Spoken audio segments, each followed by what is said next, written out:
तो हम पढ़ रहे थे वर्ब फ्रेज के बारे में पढ़ रहे थे हम। तो वर्ब फ्रेज क्या होते हैं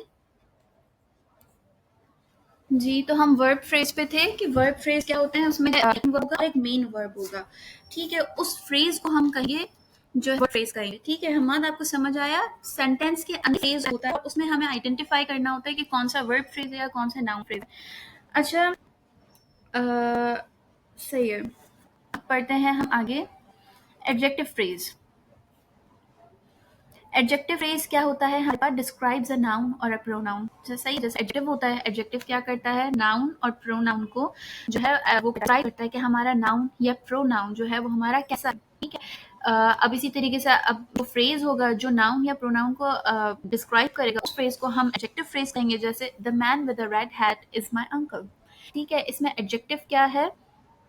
एडजेक्टिव फ्रेज क्या है? जो नाउन को बता रहे। हमारा नाउन क्या है इसमें? The man. ठीक है, मैन, जिसके नाउन इसमें द मैन है, सब्जेक्ट है हमारा जिसके बारे में बात हो रही है, जिसके ऊपर पूरा सेंटेंस है। ठीक है, अब इसका जो है एडजेक्टिव क्या है, एडजेक्टिव फ्रेज क्या है? इस मैन को कौन डिस्क्राइब कर रहा है? With a red hat, with a red hat. ठीक है, मतलब वो अंकल जिन्होंने रेड हैट पहनी है वो मेरे अंकल हैं। मतलब वो आदमी जो मेरे जो जिन्होंने रेड हैट पहनी है वो मेरे अंकल हैं। ठीक है, तो इसमें द मैन को कौन डिस्क्राइब कर रहा है? With a red hat. ठीक है, ये है हमारा एडजेक्टिव फ्रेज। ऐसा फ्रेज जो हमारा हमारे नाउन या प्रोनाउन को डिस्क्राइब करे कि हमारा नाउन या प्रोनाउन जो है वो कैसा है, उसको हम कहते हैं एडजेक्टिव फ्रेज। ठीक है, ये फ्रेज है, इसमें कोई हमारा सब नहीं है, इसमें हमारा कोई वो नहीं है, प्रेडिकेट नहीं है, ये पूरा वो है विद अ रेड हैट। अगर मैं किसी को भी सिर्फ ये बोलूँ विद अ रेड हैट तो किसी को कोई बात नहीं है, इसको कहते हैं हम एडजेक्टिव फ्रेज। फिर आता है हमारा एडवर्ब फ्रेज। एडवर्ब फ्रेज हम किसको कहते हैं? डिस्क्राइब्स अ वर्ब, एडजेक्टिव और अनदर एडवर्ब। ठीक है, एडवर्ब हम किसको कहते हैं? जो वर्ब को बताता है। नॉर्मली जो पार्ट्स ऑफ स्पीच में हमने पढ़ा, एडवर्ब क्या होता है? जो वर्ब को बताता है कि हमारा काम कैसा हुआ है, हमारा वर्ब कैसा हुआ है, क्विकली, स्लोली, नीटली। ठीक है, हमने फिर इसके साथ वर्ब्स की भी टाइप्स पढ़ी थी। ठीक है, तो हमारा एडवर्ब फ्रेज कैसा होता है, क्या होता है हमारा एडवर्ब फ्रेज? जो कि हमारे नाउन हमारा वर्ब या एडजेक्टिव या अनदर एडवर्ब को डिस्क्राइब करता है। जैसे ही ran with a great speed. अब इसमें एडवर्ब फ्रेज क्या है? जो हमारे काम को बता रहे हैं कि हमारा काम कैसा हुआ है। इसमें वर्ब क्या है? रैन। ठीक है, और एडवर्ब फ्रेज क्या है इसमें? With a great speed. ठीक है, विद अ ग्रेट स्पीड, यह हमारा पूरा एडवर्ब फ्रेज है। ये हमारे काम को बता रहा है कि हमारा काम कैसा हुआ है। वो भागा, लेकिन कैसे? With great speed. वो एक बहुत स्पीड से भागा। ठीक है, इसको हम कहते हैं एडवर्ब फ्रेज। एडवर्ब फ्रेज कहते हैं इसको हम, जो हमारे वर्ब को बताता है, हमारे कि हमारा वर्ब कैसा है, काम हमारा कैसा हुआ है, उसको हम कहते हैं एडवर्ब फ्रेज। ठीक है, जो वर्ब को मॉडिफाई करता है। फिर हमारे पास आता है प्रीपोजिशनल फ्रेज। प्रीपोजिशनल फ्रेज हम हाँ, प्रीपोजिशनल फ्रेज हम किसको कहते हैं? Begins with preposition and ends with a noun या प्रोनाउन। जो एक प्रीपोजिशन से स्टार्ट होता है और या एक नाउन या फिर प्रोनाउन पे खत्म होता है। ठीक है, इसकी एक निशानी आपको समझ लें बता दिए, जो एक हमेशा प्रीपोजिशन से स्टार्ट होगा। प्रीपोजिशन क्या होते हैं? जो पोजीशन बताते हैं। ठीक है, जैसे ऑन, एट, अंडर। तो अब इसमें हमारा ये जो सेंटेंस है, she is sitting on the sofa, ये पूरा एक सेंटेंस है, आपको सेंस दे रहा है।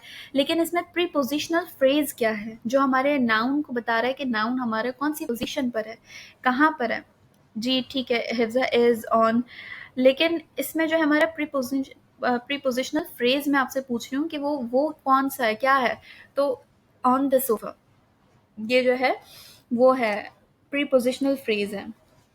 ऑन द सोफा जो हमें बताता है, वेरी गुड अहमद, जो बताता है कि हमारा जो नाउन है वो कहाँ है। जो आपको शी इज सिटिंग, इसके बाद आपको आप पूछे वेयर इज शी सिटिंग, वो कहाँ पे बैठी है, तो on the sofa. On the sofa जो है हमारे पास प्रीपोजिशनल फ्रेज है।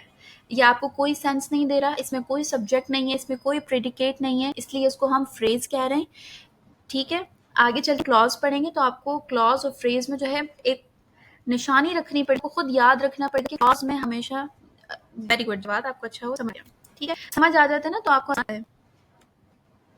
प्रेडिकेट हम करेंगे वो काइंड्स ऑफ सेंटेंसेस है ना, तो उसमें हम पढ़ेंगे। नेक्स्ट हमारा जो टॉपिक है, ठीक है, तो जो है infinitive phrase infinitive to plus base verb, ये सबसे ज्यादा ये हर बेस वर्ब हम फॉर्म होती है, form of word form to read base verb उससे पहले होगा या टू का बोला ठीक है, understand to read about in I form acting noun. अगर समझ आता हूं कि जर्नल कहते हैं हम जर्नल नाउन की वर्ड फ्रेज होगा तो जर्नल कहेंगे। आपको अच्छे से समझाती हूं। ये पहले example, swimming in the sea is fun, ठीक है, इसमें swimming in the sea, swimming in the, ठीक है, कि आप यहाँ पे जो है ना इसकी एक कि आप ना इस वर्ड की जगह पे कुछ और लगाएं और उसका सेंस बने ना, तो मतलब वो जेरड फेज है। मैं आपको एक example, every morning person healthy, ठीक है, तो रनिंग एवरी मॉर्निंग का जेरड फेज है। क्यों? क्योंकि ये नाउन की तरह बिहेव कर यहाँ पर, ये कमी है। आप यहाँ पे रनिंग एवरी मॉर्निंग की जगह हटा दें, ये रनिंग हटा दें, अगर हम यहाँ पे हम लगा दें exercise every morning keeps a person healthy, ठीक है, तो यहाँ पे अगर यहाँ इसका सेंस बन रहा है, आपको समझ आ रही है बात, ठीक है। जो यहाँ पे काम की तरह बिहेव नहीं कर रहा ना, आईएनजी फॉर्म की तरह बिहेव कर रहा है, वो वर्ब की तरह बिहेव नहीं कर रहा, उसको हम कहते हैं जेरड। समझ आया? क्लियर हुआ? या आप लोगों को या कोई कंफ्यूजन है? कंफ्यूजन है जी? आपको हुआ? जवाब आपको हुआ? सायरा, ठीक है, ठीक है। तो यहाँ पे जो जैसे एक और example, eating too much junk food can cause health problem. Eating too junk food, ठीक है, अब टू जंक फूड है क्योंकि ये यहाँ पे नाउन की तरह बिहेव कर रहा है, ये नाउन नाम है।